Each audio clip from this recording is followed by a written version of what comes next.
جس کے اندر جو ہے اسراف اور فضول خرچی اور نمود و نمائش میں کوئی ایسی چیزیں کرنا جو ہے وہ بھی زیب نہیں دیتی ہیں. اللہ تعالیٰ کے حضور جو ہے عید مناتے وقت جو ہے اللہ تعالیٰ کا شکر بجا لاتے وقت عاجزی انکساری بھی ہو, اور جو نعمتیں ملی ہیں ان کو ضائع بھی نہ کیا جائے. یہ نہیں ہے کہ فضول خرچی کر کے یا ایسے قسم طریقے سے عید منائی جائے جس کے اندر اللہ تعالیٰ کی شکر گزاری کی بجائے جو ہے اللہ تعالیٰ کی نعمتوں کا کفران پایا جائے یا اللہ تعالیٰ کی نافرمانی پائی جائے.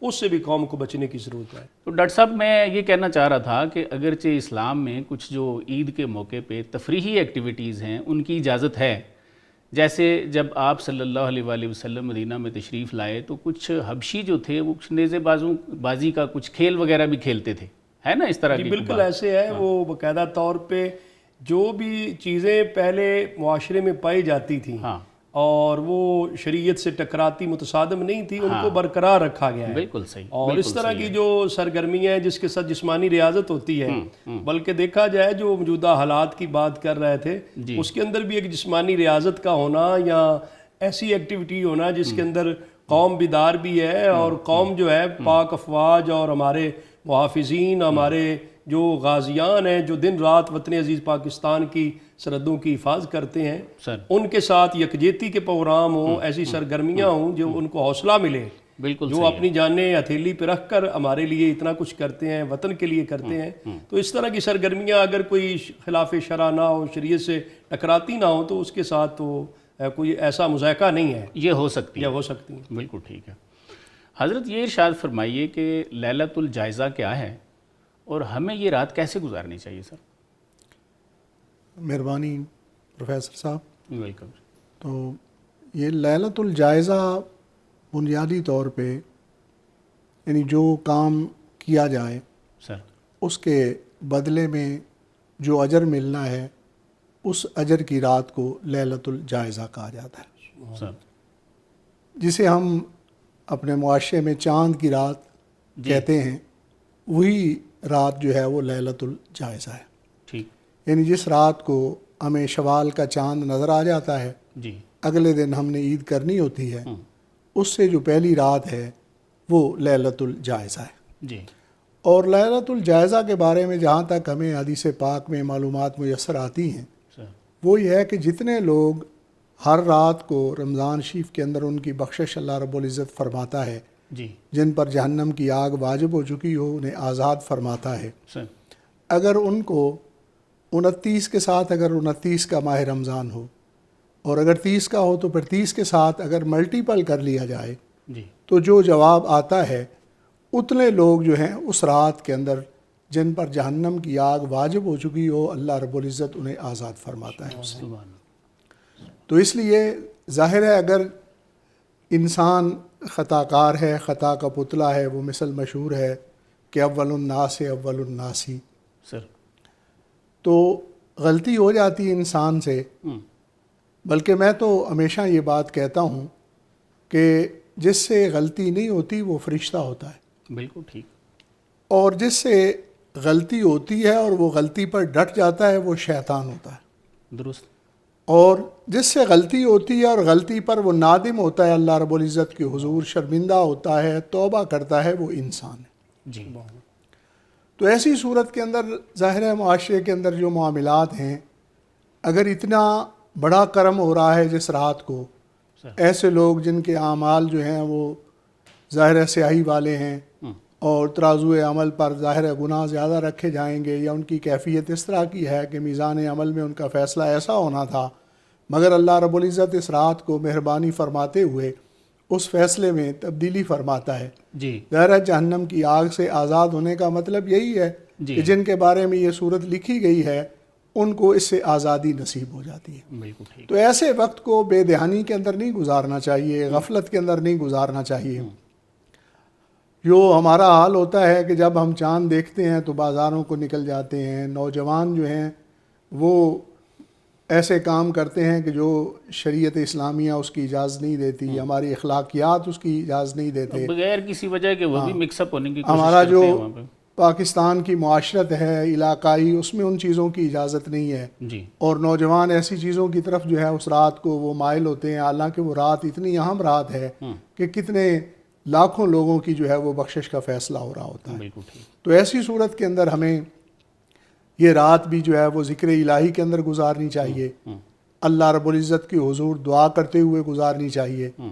ہمیں درود و سلام نبی پاک صلی اللہ علیہ وسلم کی بارگاہ میں اس شکرانے پر کہ رمضان شریف میں اللہ رب العزت نے ہمیں یہ سعادتیں بخشیں, خیر کی توفیق ہمیں عطا فرمائی, ہم نیکی کے کام کرتے رہے جو سارا سال نہیں کر سکتے تھے, وہ اللہ رب العزت نے توفیق بخشی, جماعت کے ساتھ نماز پڑھتے رہے, روزہ رکھتے رہے, تراویح ادا کرتے رہے, قرآن مجید کی تلاوت کرتے رہے, دیگر معمولات کو ادا کرتے رہے. تو ہمیں شکرانے کے طور پر وہ رات تو ایسی کیفیت میں جو ظاہر ہے رزلٹ کی رات ہے, نتیجے کی رات ہے, اس رات کو کون بے دھیان ہو سکتا ہے. بالکل صحیح. ایسے مرحلے میں تو یہ توقع کرنی چاہیے کہ ہمارا اچھا نتیجہ ہو اور ہمارے لیے اچھا انعام لکھا جائے, اور اس کے لیے شکرانے میں وہ رات پہلے بھی جس طرح ہے اور دعاؤں کے اندر اسے گزارنا چاہیے تاکہ اس سے جو ہے وہ ہمارے حق میں اللہ رب العزت بہتر فیصلے فرمائے. بالکل ٹھیک. یہ حضرت تھوڑا سا اس میں ایڈیشن فرمائیے گا, کیا یہ جو عید کی راتیں ہیں, چھوٹی عید ہے یا بڑی عید ہے, ان کی راتوں کو کوئی خاص ہے, فضیلت بھی ہے کہ ان میں جو عبادات ہیں وہ زیادہ کرنی چاہیے عام راتوں کی نسبت؟ ہاں, اس میں حضور سید عالم صلی اللہ علیہ وسلم کا ایک فرمان اقدس ہے. ہاں, اس میں ظاہر ہے کہ جو جمعہ کی رات ہے لیلۃ الجمعہ, صحیح, اور اسی طرح جو ہے یہ 2 راتیں جو اضحیٰ یعنی عید اضحیٰ سے پہلے والی جو رات ہے, جی, اور اسی طرح جو ہے یہ رات جو عید الفطر کی پہلی رات ہے, سر, تو یہ راتیں جو ہیں یہ خاص راتیں ہیں. اللہ رب العزت کی رحمت عام ہوتی ہے, اور ایسے مرحلے کے اندر بندے کو اللہ رب العزت کی عبادت کرتے ہوئے, بندگی کرتے ہوئے, اللہ رب العزت کی حضور سجدہ ریز ہوتے ہوئے ان راتوں کو گزارنا چاہیے. بالکل ٹھیک. ڈاکٹر صاحب یہ بتائیے کہ حضور صلی اللہ علیہ وآلہ وسلم عید الفطر کا دن کس طرح سے گزارتے تھے؟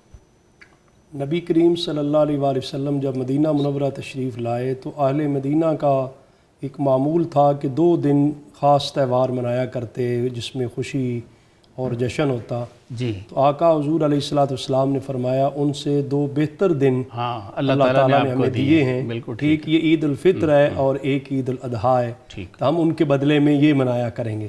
اس میں یہ تو واضح ہے کہ سرکار دو عالم صلی اللہ علیہ وآلہ وسلم نے ایک مسرت اور خوشی کا اظہار کرنا جو ہے وہ عید کے یوم جو ہے یہ ایک مسنون عمل ہے کہ اللہ تعالیٰ کی نعمتوں کے شکرانے میں ہے اور اللہ تعالیٰ کی کرم نوازی اور انعامات کے نتیجے میں ہے. تو اس کا اللہ تعالیٰ کا شکر بجا لاتے خوشی اور مسرت کا اظہار بھی ہوتا ہے اور آپس میں باہمی ملاقات ہوتی ہے, مبارکباد بھی اس کی دی جاتی ہے. صحابہ کرام رضوان اللہ علیہ مجمعین کا معمول بھی یہ تھا, وہ بھی آپس میں ملتے مبارکباد دیتے تو دعا کرتے کہ اللہ تعالیٰ ہماری اور آپ کی جو عبادات ہیں رمضان کی قبول فرمائے. حضور نبی کریم صلی اللہ علیہ وآلہ وسلم ایک تو عید الفطر کے دن آپ کا غسل مبارک کرنا امت کے لیے یہ مسنون بھی ہے کہ غسل کیا جائے, اور پھر جو ہے وہ پاکیزہ صاف عمدہ لباس اور اس کے ساتھ مسواک کرنا بھی سنت ہے, خوشبو لگانا, پھر نماز عید کے لیے جانا, اور پھر اس میں سرکار دو عالم صلی اللہ علیہ وسلم کی تعلیمات میں جو صدقہ فطر ہے, فطرانہ ہے, وہ بھی ادائیگی کرنے کا ہے کہ عید سے پہلے کرنا بہتر ہے. اور پھر یہ آقا حضور علیہ السلام ایک راستے سے تشریف لے جاتے, دوسرے راستے سے واپس آتے, تاکہ دونوں راستوں والے لوگ ان کو زیارت بھی نصیب ہو, ملاقات بھی, ان کی خیریت بھی دریافت ہو, اگر ان کے کوئی مسائل ہیں تو وہ مسائل بھی حل ہوں. یعنی باہمی ایک محبت کا, ایک ہمدردی کا, ایک اخوت کا جو ہے وہ بھی اظہار ہو. یہ بھی ایک معمول مبارک میں ملتا ہے. اور پھر سرکار دو عالم صلی اللہ علیہ وآلہ وسلم جو ہے 2 رکعتیں جو ہے وہ یہ ادا فرماتے عید الفطر کی. پھر اس کے بعد خطبہ ہوتا جس کے اندر بھی یہ فطرانہ وغیرہ کے احکام اور عید کے احکام جو ہے بیان بھی کیے جاتے ہیں. ڈاکٹر صاحب یہ جمعے کی نماز جو ہے 2 فرض ہیں اس کے بھی, اور اس کی جو 2 رکھتے ہیں عید کی, ان میں کیا ڈیفرنس کیا ہے؟ وہ بھی 2 جو ہے رکعتیں اپنی جگہ پہ وہ فرض ہیں, اور یہ بھی جو ہے 2 رکعتیں عید جو ہے وہ اسی طرح واجب ہے. صحیح. اور خطبے کا کوئی فرق ہے؟ یا خطبے کا صرف فرق ہے کہ وہ جمعۃ المبارک میں خطبہ پہلے ہوتا ہے سر, تو عید کا جو خطبہ ہے وہ عید کے بعد ہوتا ہے. بالکل ٹھیک, بالکل ٹھیک. حضرت یہ فرمائیے کہ ایک تو عید الفطر پڑھنے کا طریقہ بھی ہمارے ناظرین کو بتا دیجئے, اور دوسرا پلیز یہ بھی بتائیے کہ اگر کوئی بندہ کسی وجہ سے عید کی نماز نہیں پڑھ سکتا یا نہیں پڑھ سکا تو کیا اس کی کوئی قضا ہے کوئی اور عمل اس کو اس کی جگہ پہ کرنا چاہیے سر؟ عید الفطر کا طریقہ یہ ہے کہ سید عالم صلی اللہ علیہ وسلم کا یہ معمول مبارک تھا کہ آپ کھلے میدان میں جی وہ نماز عید کی ادائیگی جو ہے وہ فرمایا کرتے تھے، عید الفطر کی بھی اور عید الاضحیٰ کی بھی۔ جی تو اس کے لیے ظاہر ہے کہ یہ 2 رکعت نماز ہوتی ہے جی اور یہ جماعت کے ساتھ ہی ادا کی جاتی ہے، جماعت کے علاوہ اس کی ادائیگی کا طریقہ نہیں ہے۔ بالکل ٹھیک۔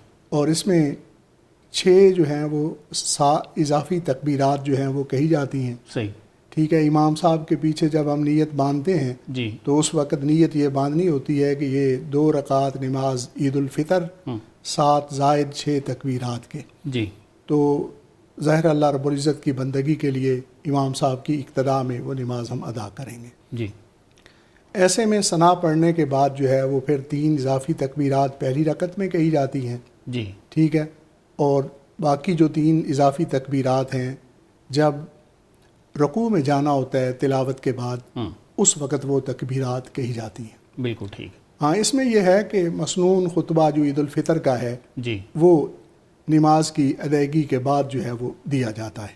صحیح، عام طور پہ یہ ہوتا ہے کہ جمعے والے دن جو خطبہ شریف ہے وہ پہلے ہوتا ہے جی اور نماز بعد میں پڑھی جاتی ہے۔ جی جی تو یہ ان کے درمیان فرق بھی اس لحاظ سے ہے کہ عید کا خطبہ جو ہے حضور سید عالم صلی اللہ علیہ وسلم نے نماز عید کی ادائیگی کے بعد جو ہے ادا فرمایا۔ بالکل ٹھیک۔ ہاں، اس میں یہ بھی ہے کہ عید الفطر والے دن یا عید الاضحیٰ والے دن نبی پاک صلی اللہ علیہ وسلم سورج کے مکمل طلوع ہو جانے کے بعد جو پہلا عمل فرماتے تھے وہ نماز عید کی ادائیگی کا ہی ہوتا تھا۔ بالکل یعنی ٹھیک۔ ویسے آپ کی زندگی مبارک میں اشراق کے نوافل جو ہیں معمولات حدیث مبارکہ میں موجود ہیں، جی لیکن عید والے دن جو ہے سب سے پہلی نماز جو ہے وہ نماز عید ہی آپ ادا فرماتے تھے۔ بالکل ٹھیک ہے۔ ہاں، باقی یہ ہے کہ اس نماز کی جو ہے وہ قضا نہیں ہے جس طرح کہ باقی فرض نمازیں ہیں ان کی قضا ہوتی ہے۔ جی ہاں، عید الفطر کا جو ہے وہ کوئی خلیفہ اور نائب نہیں ہے۔ صحیح، ہاں، اگر کوئی آدمی رہ گیا ہے یا دیہات میں ایسی جگہ ہے یا کوئی عذر کے سبب سے کوئی ایسا مسئلہ ہے جی تو دن کا آغاز ظاہر ہے اللہ رب العزت کی بندگی سے کرنا چاہیے، اللہ رب العزت کے حضور سجدہ کرتے ہوئے، قیام کرتے ہوئے اور رکوع کرتے ہوئے۔ جی تو اگرچہ وہ نماز عید نہیں ہے لیکن کوئی آدمی اگر 2 نوافل اللہ رب العزت کی بندگی کے لیے اس نیت سے پڑھ لیتا ہے، جی چونکہ حدیث پاک ہے یا تقرب الی عبدی بن نوافل، بالکل تو ٹھیک۔ قرب الہی کا ذریعہ ہے نوافل، تو وہ نوافل ادا کیے جا سکتے ہیں، مگر عید کی نماز تصور کر کے نہیں اسے پڑھنا چاہیے، نہ عید الفطر کے لیے کوئی قضا ہے۔ حضرت اس میں تھوڑا سا اور اضافہ فرمائیے کہ عید کی یہ جو نماز ہے اس کو نماز کو سنت کہنا چاہیے یا اس کو واجب کہنا چاہیے، اور دوسرا یہ کس کس کو پڑھنی چاہیے؟ بچے پڑھیں، خواتین بھی پڑھ سکتی ہیں؟ اس پہ تھوڑا سا ارشاد فرمائیے۔ ہاں، یہ عید کی نماز جو ہے یہ واجب ہے جی اور تکبیرات کا اضافہ اس کے اندر یہ سنت ہے، ٹھیک جو ہے، تکبیرات کا ہم اضافہ کرتے ہیں۔ صحیح، باقی ظاہر عید کی نماز میں حضور سید عالم صلی اللہ علیہ وسلم کے زمانہ اقدس میں خواتین بھی شریک ہوتی تھیں، ٹھیک ہے، بچے بھی شریک ہوتے تھے اور ظاہر ہے مرد بھی اس کے اندر شریک ہوتے تھے، ایج اس کی کوئی حوالہ قید سے نہیں ہے کہ کس عمر کے ہاں، بندے ایج کی ہوں۔ کوئی اس میں لمیٹیشن نہیں ہے، بالکل صحیح، ہاں، بلکہ یہ ہے کہ خواتین کے لیے جو ہے وہ یہاں تک کہ بھی اگر کوئی ایسی خواتین ہیں جو ظاہر نماز کی ادائیگی نہیں کر سکتی، نماز میں شامل نہیں ہو سکتی، جی تو اجتماع مسلمین سے برکت کے لیے سید عالم صلی اللہ علیہ وسلم نے ان خواتین کے لیے بھی ترغیب عطا فرمائی، بالکل صحیح، بلکہ بعض خواتین کے لیے جو ہے حجاب اور پردے کا انتظام، ایسی مجبوریاں تھیں، وہ زمانہ ایسا تھا، اسرت کا تنگی کا دور تھا، تو اس میں بھی حضور سید عالم صلی اللہ علیہ وسلم نے اس طرف ترغیب دی کہ ظاہر ہے ایک بہن دوسری بہن کی چادر کو ملا کے اگر استعمال کر کے پردہ کر سکتی ہے تو پھر بھی اجتماع مسلمین میں اس کی وہ شرکت ہو جائے۔ اصل میں شوکت اسلام کا اظہار بھی ہے عید کا اجتماع، بالکل صحیح، صرف یہ عبادت نہیں بلکہ شوکت اسلام کا مظاہرہ بھی ہے، تو اس لیے سید عالم صلی اللہ علیہ وسلم نے ہر ایک کے لیے اس میں اجازت بھی عطا فرمائی اور شامل بھی ہوتی رہی، خواتین بھی، بچے بھی اور بڑے بھی اس میں شامل ہوتے رہے۔ بالکل ٹھیک۔ ڈاکٹر صاحب، صدقہ فطر کا کتنا ہے نصاب جو ہے اور یہ کب دینا چاہیے؟ ایک تو یہ بتائیے، دوسرا اعتکاف کا جو ثواب ہے اور مسنون طریقہ ہے اس پہ روشنی ڈالیں۔ صدقہ فطر جو ہے اس کو بھی رسول اللہ صلی اللہ علیہ وسلم نے جو ہے وہ لازم قرار دیا ہے، جی اور اس کی حکمت بھی بیان کی ہے کہ اس کے ساتھ روزے کا کفارہ ہو جاتا ہے اور مساکین جو ہے ان کے لیے کھانا ہو جاتا ہے۔ بالکل ٹھیک ہے۔ یہ گویا کہ ایک معاشرے کے نادار لوگوں کے ساتھ ہمدردی بھی ہے، ان کے اس طرح کے کم وسائل لوگ ہیں یا جو مستحقین ہیں ان کا خورد و نوش کا انتظام بھی ہو جاتا ہے۔ ٹھیک، یہ ایک صدقہ فطر کی حکمت بھی بیان کی۔ روزے کے دوران اگر کوئی کمی کوتاہی ہوئی ہے تو وہ بھی اسے اللہ تعالیٰ معاف فرما نصاب کا دیتا بھی ہے۔ تھوڑا بتا دیجئے۔ اور نصاب جو ہے وہ صدقہ فطر کے لازم ہونے کا وہی نصاب ہوتا ہے جو زکوٰۃ کا ہے، جی، جو 52.5 تولے چاندی یا اس کی مالیت ہے ضروریات زندگی سے زائد۔ لیکن صرف فرق اتنا ہوتا ہے زکوٰۃ میں نصاب پر سال کا گزرنا ہوتا ہے، جبکہ فطرانے کے لیے سال گزرنا ضروری نہیں ہوتا۔ جی، تو جو اس سال وطن عزیز پاکستان میں جو گورنمنٹ آف پاکستان نے جو 52.5 تولے چاندی کی قیمت مقرر کی ہے سر، وہ 5,03,000 کچھ ہے، تو اس کے مطابق اگر کسی کے پاس اتنی مالیت ہے تو ان کو اپنی طرف سے بھی فطرانہ دینا لازم ہے اور اپنی نابالغ اولاد کی طرف سے بھی فطرانہ دینا لازم ہے، بالکل ٹھیک، جو کہ 2 کلو گندم یا 2 کلو گندم کی جو چکی کا آٹے کے مطابق اس سال جو ہے 300 روپے جو ہے وہ فی کس مقرر کیا گیا ہے۔ یہ اپنی طرف سے بھی اور اپنی نابالغ اولاد کی طرف سے بھی دینا لازم ہوتا ہے۔ صحیح۔ اس کے ساتھ میرا دوسرا سوال تھا سر کہ اعتکاف کا مسنون طریقہ کیا ہے؟ آج کل کچھ لوگ کہتے ہیں کہ جی صرف مسجد میں اعتکاف بیٹھ سکتے ہیں، کسی اور جگہ نہیں بیٹھ سکتے، اس پہ بھی روشنی ڈالیے، اور اس کا ثواب کیا ہے؟ اعتکاف رسول اللہ صلی اللہ علیہ وآلہ وسلم نے رمضان المبارک کے آخری عشرے کا جو کیا، آپ ہمیشہ اعتکاف فرماتے رہے رمضان المبارک کے جی، عشرہ مبارک کا۔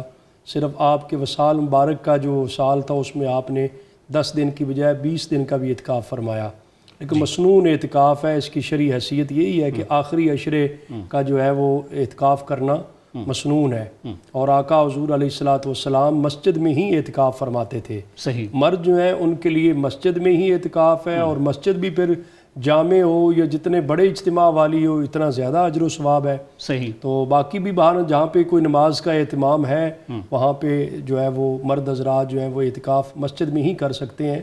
خواتین جو ہیں ان کے لیے گھر کے اندر جو نماز کی جگہ ہوتی ہے جس کو مسجد البیت بولتے ہیں، گھر کی مسجد، اس جگہ میں وہ ایک مخصوص جگہ متعین کر کے وہاں پہ اعتکاف کر سکتی ہیں۔ ثواب کتنا ہے حضرت؟ تو ثواب جو ہے یہ تو ظاہر ہے ایک اللہ تعالیٰ کی بارگاہ میں اپنا تعلق مضبوط کرنا عبدیت کا، جی، اور پھر معاشرے سے الگ تھلگ ہو کے، اعتکاف کا معنی بھی ہوتا ہے رک جانا، ٹھیک، ٹھہر جانا، الگ تھلگ ہو کے بہت ساری کاموں سے رک جاتا ہے بندہ۔ بالکل وہ ٹھیک، پھر اعتکاف جو ہے اس کے اندر اللہ تبارک و تعالیٰ جو ہے وہ بندہ مسلمان کو اتنی نیکیوں کا اجر و ثواب عطا فرماتا ہے جو وہ اعتکاف میں نہ ہوتا تو بہر ہو سکتی ہیں، اگرچہ بے شک نہ کرتا۔ صحیح، جس طرح کے مثال کے طور پہ کسی جنازے میں شرکت کرنی ہے، کسی کی ہیلپ کرنی ہے، مدد کرنے جانا ہے، اور بہت سارے معاشرے میں خیر کے کام ہوتے ہیں جن میں حصہ لے کے بندہ اپنے اعمال صالحہ کو بڑھا لیتا ہے، جی، تو وہ اعتکاف کی وجہ سے مسجد سے نہیں نکل سکتا، تو اللہ تبارک و تعالیٰ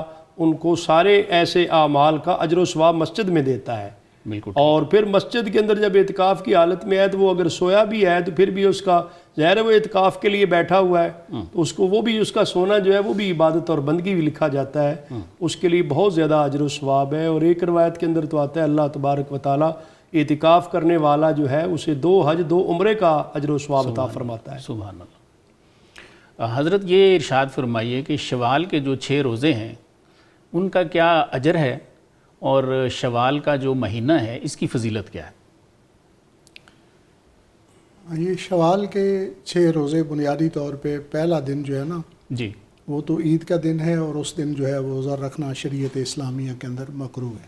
ٹھیک، اس سے آگے 6 روزے جو ہے وہ رکھے جائیں گے، اچھا، اور ان روزوں کا بہت زیادہ اجر و ثواب ہے، جی، یہاں تک کہ حضور سید عالم صلی اللہ علیہ وسلم نے فرمایا کہ من صام رمضان فاتبع ستم من شوال کان صائم الدہر، سبحان کہ اللہ، جس آدمی نے رمضان شریف کے روزے رکھے اور اس کے بعد جو ہے وہ 6 روزے اس نے شوال کے بھی رکھے، وہ آدمی گویا کہ اس نے صیام دہر کا ثواب اور اجر حاصل کر لیا، سبحان اللہ، یعنی اس کو صائم الدہر کہا جا سکتا ہے۔ نبی پاک صلی اللہ علیہ وسلم نے اسے اپنی زبان اقدس سے صائم الدہر کہا، واہ، کہ جو رمضان شریف کے بھی روزے رکھتا ہے اور شوال کے 6 روزے بھی رکھتا ہے. یعنی پورے سال کے روزوں کا ثواب ہے. جی پورے سال کے روزوں کا ثواب ہے. اس حوالے سے ظاہر دار سے مراد زمانہ اور سال اس سے مراد ہے سال کے روزوں کا اجر وہ پا جاتا ہے. تو حضرت کیا یہ بالکل پہلے دن کے بعد ساتھ ان کو جوڑ کے رکھنا چاہیے یا درمیان میں بھی رکھ سکتے ہیں یا آخر پہ بھی رکھ سکتے ہیں؟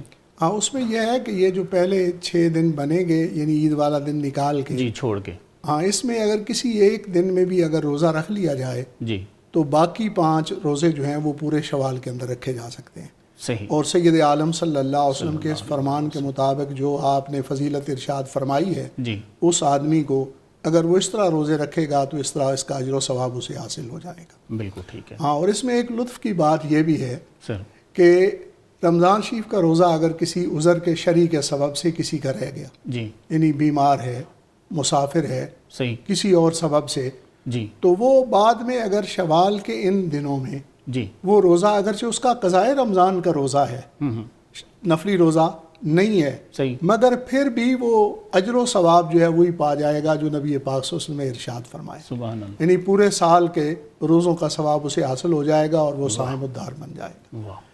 ہاں اس میں یہ ہے کہ شوال المکرم جو ہے اس کی اہمیت اسلام سے پہلے بھی موجود تھی. حضور سید عالم صلی اللہ علیہ وسلم نے جب سے جو ہے وہ بظاہر اعلان نبوت فرمایا اس سے پہلے بھی موجود تھی اور بعد میں بھی موجود ہے. صحیح. عربوں کے ہاں جو مہینے جن کے اندر جو ہے وہ جنگ اور مقاتلہ جو ہے ان کے ہاں حرام تصور کیا جاتا تھا، جن ماہ میں یہ انہی مہینوں میں شامل ہے. صحیح. اور ظاہر ہے ان کو ایام حج کے اندر بھی شمار کیا گیا. ٹھیک. یعنی شوال، ذیقعد اور 10 دن جو ہیں ذی الحج شریف کے. تو اس اعتبار سے ظاہر ہے اس مہینہ کی اسلامی تاریخ کے اندر بہت زیادہ عزت و توقیر ہے، بہت زیادہ اس کی فضیلت موجود ہے. ظاہر ہے اس سے سمجھ سکتے ہیں کہ اگر اس کے روزے رکھے جائیں تو وہ آدمی پورے سال کا روزہ دار شمار کیا جائے. بالکل صحیح ہے. آپ صلی اللہ علیہ وآلہ وسلم نے حضرت اس کو اپنا مہینہ بھی فرمایا ہے، اور آپ کا کیا اس میں معمول مبارک تھا؟ آپ اس کے روزے مسلسل رکھتے یا درمیان میں کچھ چھوڑتے؟ کچھ ایسی تعلیمات ہیں؟ سرکار دو عالم صلی اللہ علیہ وسلم کا معمول شریف ان روزوں کے حوالہ سے جس طرح کہ آپ نے ترغیب اس کی ارشاد فرمائی 6 روزوں کی، تو یہ بعض روایات کے اندر ایسا موجود ہے کہ نبی پاک صلی اللہ علیہ وسلم جو ہے وہ اس طرح روزے رکھا کرتے تھے. باقی ظاہر ہے عبادات کے اندر ظاہر ہے جو ایسے مبارک مہینے ہیں جنہیں حج کا مہینے قرار دیا گیا، تو سید عالم صلی اللہ علیہ وسلم کا معمول مبارک تو ہمیشہ سے یہ ہے کہ رات کو شب بیداری اور اس کے 2 حصے ہوا کرتے تھے. آپ جو ہے رات کو تہجد کے نوافل بھی ادا فرماتے، اس کے بعد پھر آرام فرماتے، پھر دوبارہ جو ہے آپ پھر بیدار ہوتے. تو یہ سید عالم صلی اللہ علیہ وسلم کا طریقہ مبارک تھا. تو شوال کے اندر بھی آپ کا یہ معمول مبارک. بالکل ٹھیک ہو. حضرت اس میں تھوڑا سا ایڈیشن فرمائیے گا کہ عید کے موقع پہ غرباء اور مساکین کے ساتھ ہمارا رویہ بالخصوص کیسا ہونا چاہیے، اور جو ہمارے رشتہ دار ناراض ہیں، دوست ناراض ہیں، ان کے ساتھ ہمارا رویہ کیسا ہونا چاہیے؟ کیا پیغام دیں گے عید کے اس موقع پہ؟ دیکھیں اسلام کے اندر جو ہے وہ معاملات کو اور انسانی حقوق کو بہت زیادہ اہمیت دی گئی ہے. نبی پاک صلی اللہ علیہ وسلم کی تعلیمات کے مطابق جو ہے وہ قرابت داروں کا بھی حق رکھا گیا. حتیٰ کہ قرآن مجید کے اندر جو ہے نماز کا حکم بعد میں آیا ہے، زکوٰۃ کی ادائیگی کا حکم بعد میں آیا ہے، اور والدین کے ساتھ احسان کرنے کا، قرابت داروں کے حقوق ادا کرنے کا، پڑوسیوں کے حقوق ادا کرنے کا، ان کا حکم جو ہے وہ پہلے آیا ہے. بالکل ٹھیک. تو ظاہر ہے جس طرح دیگر دنوں میں ان تعلیمات کو اپنانا، ان چیزوں کا خیال رکھنا ضروری ہے، تو جو عید کا دن ہے وہ تو خوشی کا دن ہے. بالکل صحیح. ہر ایک میں خوشی بانٹنے کا بھی دن ہے، صرف یہ نہیں ہے کہ خود خوشی کرنی ہے. بالکل صحیح. کیونکہ حضور سید عالم صلی اللہ علیہ وسلم کی سنت مبارک جو ہے وہ یہ تھی کہ آپ عید کے دن جو ہے وہ بچوں پر خاص شفقت فرمایا کرتے. بالکل ایسے. آپ عید کی نماز کے لیے تشریف لے جا رہے تھے اور آپ نے ایک بچے کو اس طرح دیکھا کہ باقی بچے کھیل رہے ہیں اور وہ بچہ معمول سے ہٹ کے اداس بیٹھا ہے، پریشان بیٹھا ہے. بالکل ایسے. تو حضور سید عالم صلی اللہ علیہ وسلم نے نماز عید الفطر کی ادائیگی نہیں فرمائی، بلکہ پہلے اس بچے کو ساتھ لیا اور خاتون جنت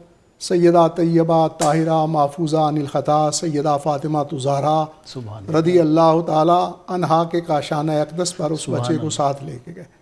فرمایا جس طرح حسنین کریمین رضی اللہ تعالیٰ عنہما کی عید کی تیاری ہو رہی ہے اسی طرح اس بچے کو تیار کیا، واہ واہ، اور نبی پاک صلی اللہ علیہ وسلم کا ہاتھ مبارک اس بچے کے سر پر جب آیا تو وہ بچے جو اپنے آپ پر بڑا افتخار کر رہے تھے، ناز کر رہے تھے کہ ہم اچھے گھروں کے ہیں، ہم عید کی خوشیوں میں شامل ہو رہے ہیں، ہمارے پاس سب کچھ موجود ہے، وہ بچے اس کی قسمت پر ناز کر رہے ہیں اللہ اکبر، کہ جس کے سر پر سید المرسلین صلی اللہ علیہ وسلم کا ہاتھ مبارک آیا۔ علیہ وسلم، تو اس لیے یہ ہمارے لیے ایک پیغام بھی ہے، اور نبی پاک صلی اللہ علیہ وسلم کا اسوہ کاملہ بھی ہے کہ صرف یہ نہیں کہ ہم نے اپنی اولاد کو عید کی خوشیاں بانٹنی ہیں، جی صرف یہ نہیں کہ ہم نے اپنے بہن بھائیوں کو عید کی خوشیاں بانٹنی ہیں، بلکہ یہ اپنے پڑوسیوں کو، عزیز و اقارب کو، قرابت داروں کو، رشتہ داروں کو، تعلق داروں کو، بلکہ یہ جو مخصوص لوگ ہوتے ہیں یعنی کسی سبب سے جو ہے وہ محروم ہوتے ہیں وہ کسی نعمت سے، تو ان کا تو دوہرا حق بن جاتا ہے بالکل کہ ان کو ہم اپنے ساتھ شریک کریں۔ دیکھیں صدقہ فطر کا ذکر پہلے ڈاکٹر صاحب کر رہے تھے، جی تو صدقہ فطر اس کے وجوب کے اندر حکمت یہ موجود ہے کہ جس طرح صاحب ثروت عرفات عید کی خوشیاں مناتے ہیں سر، انہیں وہ دیا جائے۔ اچھا پھر عید کا صدقہ فطر بعد میں بھی ادا ہو سکتا ہے، یہ نہیں ہے کہ عید سے پہلے اگر اس کو دیں گے تو تب ہوگا، بعد میں ادا نہیں ہوگا، بعد میں بھی ادا ہو سکتا ہے، ٹھیک، لیکن مستحب یہ ہے کہ عید سے پہلے دیا جائے۔ بالکل یہ استحباب کی وجہ تلاش کرنی چاہیے، صرف یہ نہیں ہے کہ مستحب ہے، اس کی بیک فلسفی کو اگر ہم دیکھیں بالکل تو وہ یہ ہے کہ ظاہر ہے جو نادار لوگ ہیں، جو مستحق لوگ ہیں، جو مصارف ہیں اس کے، ان تک وہ پہلے پہنچ جائے بالکل، تاکہ وہ لوگ جو ہیں عید کی خوشیوں میں جس طرح ہم شامل ہوں گے اسی طرح وہ بھی شامل ہو سکیں۔ سبحان اللہ، بالکل ٹھیک، بالکل ٹھیک۔ تو جیسے حضرت یہ جنگوں کا سلسلہ ہم نے پہلے بھی تذکرہ کیا، شہداء ہیں ان کی فیملیز کے پاس جانا، ان کا ظاہر خیال ہے ایسے کرنا، موقع پر جو ہے جی وہ عزیز و اقارب کے پاس جانا چاہیے، جن لوگوں کے ساتھ اگر کوئی ناراضگی کا معاملہ ہو گیا۔ پہلی تو بات یہ ہے کہ اسلام نے تو ہمیں یہ کہا ہے کہ اگر ایسا کو ہو تو ضبط نفس کریں، ٹھیک ہے، کوئی ناراضگی کا معاملہ کوئی ایسا ہے تو اسے ویسے ہی نظر انداز کر دینا چاہیے، بالکل صحیح، لیکن جب اتنا بڑا دن آیا ہے تو ایسے دن کو تو ظاہر ہے کہ ایسے لوگوں کے پاس چلا جانا تاکہ اگر کوئی وہ ان کے دل کے اندر کو ہمارے بارے میں احساس ہے پہلے ہمیں تو رکھنا ہی نہیں چاہیے، بالکل لیکن یہ ان کے دل میں ہے تو وہ کم از کم اس دن جائیں گے تو وہ صاف ہو جائے گا، ان کے دل ہمارے لیے صاف ہو جائیں گے، وہ بھی اس مبارک دن کو ہمارے لیے دعائیں کریں گے، ان کے پاس جانا چاہیے۔ اسی طرح ایسے معاملات میں یہ جو شہداء پاکستان ہیں، جی ظاہر ہے یہ جو وطن کے لیے اپنی جانیں قربان کر رہے ہیں، یہ لوگ ہمارے محسن ہیں، بالکل ٹھیک ہے، یہ ہمارے وطن کی حفاظت کر رہے ہیں اور اس لیے اپنی جانیں قربان کر رہے ہیں۔ اپنی جان سے بڑھ کر کون سی عزیز تر چیز بالکل ہے، ایسے، بالکل لیکن یہ ہمارے سکون کے لیے، ہماری آزادی کے لیے، ہمارے وطن کی سلامتی کے لیے یہ لوگ جو ہیں اپنی جانیں دے رہے ہیں۔ تو ایسے لوگوں کا حق ہے، بلکہ جہاں قریب قریب شہداء کے مزارات موجود ہوں، ان کی یادگاریں موجود ہوں، بالکل تو عید کے دن وہاں جانا، ان کی فاتحہ خوانی کرنا، ان کے لیے دعائے بخشش کرنا، بلندی کے درجات کی دعا کرنا، اور اس طرح جو شہداء کی اولادیں ہیں ان کے ساتھ ظاہر ہے یہ محبت جو ہے کرنا، اس لیے کہ ان کے ذہن میں یہ احساس نہ ہو کہ آج ہمارا باپ موجود نہیں ہے، ہمارا بھائی موجود نہیں ہے، ہمارا بیٹا موجود نہیں ہے۔ اس احساس کو ختم کرنے کے لیے اس طرح کا انداز اپنا کے ان لوگوں سے ملاقات عید کے دن کرنی چاہیے۔ بالکل صحیح، بالکل صحیح۔ ڈاکٹر صاحب اس پہ تھوڑا ارشاد فرمائیے کہ ہم لوگ رمضان سے کیا سیکھتے ہیں، کیا درس دیتا ہے یہ ہمیں؟ بڑا ضروری کویشچن ہے کہ رمضان المبارک کا مہینہ اتنی رحمت و برکتوں کا جو مہینہ ہے، سر اس کے اندر اللہ تبارک و تعالیٰ نے روزہ فرض کیا ہے اور اس کی حکمت بھی بیان فرمائی ہے، لعلکم تتقون، جی بالکل، تاکہ تم متقی بن جاؤ، پرہیزگار بن جاؤ۔